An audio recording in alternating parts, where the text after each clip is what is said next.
Magandang tanghali mga ka-faith. Welcome back to my channel. Bagong umaga, bagong pag-asa, bagong vlog na naman tayo. Ayan, nakikita nyo po, meron tayong hita ng manok at saka vegetables. Anong vegetables po yan? Yung dahon ng sili. Ayan, yan po ang iluluto nating pananghalian natin.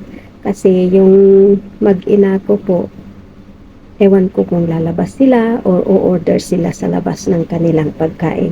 Kaya tara na, samahan niyo ako mga ka-faith, magluluto na tayo ng tinolang manok with dahon ng sili.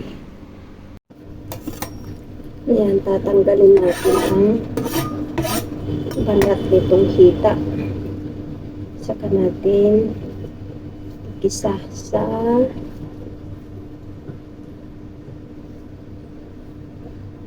luya para bumango. So,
hugasan lang ito.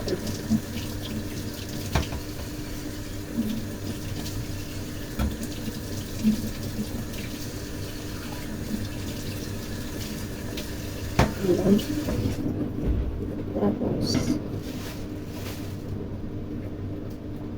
igigisa natin.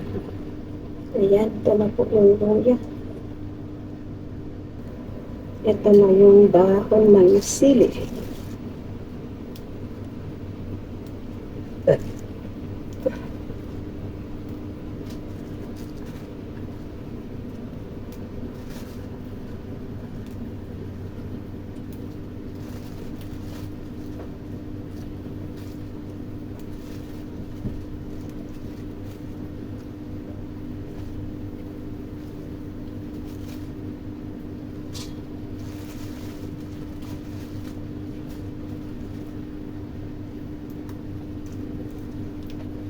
Noon, hindi nila alam na kainin itong dahon ng sili dito sa Hong Kong noon. Pero natuto na sila sa mga Pilipina. Walang tinda noon ng dahon-dahon ng sili.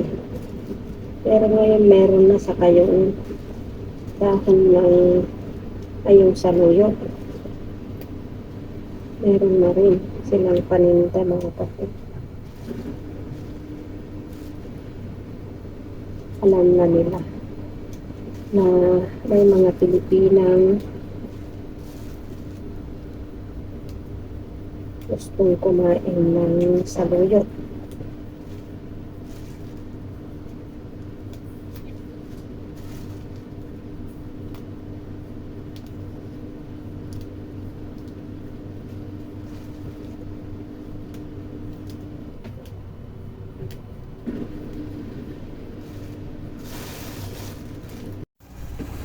So, ayan, lalagyan na natin ng tubig mga kapit para sa ganun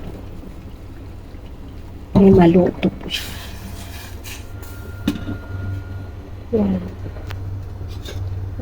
Ayan. Kunti ka ng masyonok.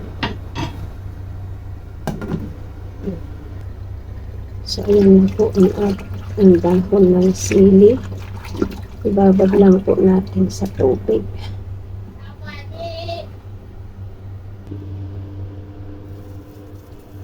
So, ayan na po mga ka-faith. Hayaan lang po natin na kumulo at maluto. Mamaya, babalikan natin. So, ayan na po mga ka-faith. Kalalagay ko lang po yung dahon ng sili. Ayan. Masyadong marami yata yung tubig. Teka. Ayan. Palakasin natin yung apoy para sa ganun ay mabawasan yung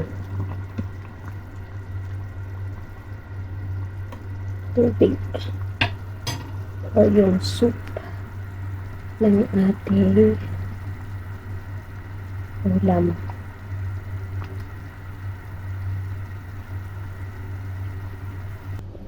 So, ayan na po. Luto na po mga ka-faith ang ating ulam. Ayan na po ang ating pagkain. Kain na po tayo. Dinamihan ko po yung soup sabaw niya. Kasi parang nanghihina pa ako mga ka-faith. Gusto ko yung sabaw. Pero parang wala pa akong appetite. Pero pipilitin natin kumain. So ayan po mga ka-faith, salamat po sa iyong panunood. Salamat at nakarating kayo sa dulo ng aking video. Naway hindi po kayo magsawang sumuporta sa aking channel. Ingat po kayo lagi. Ang Diyos ang laging gumabay sa inyong lahat. I love you all. Ingatan kayo ng Diyos. Babu. Jesus loves you.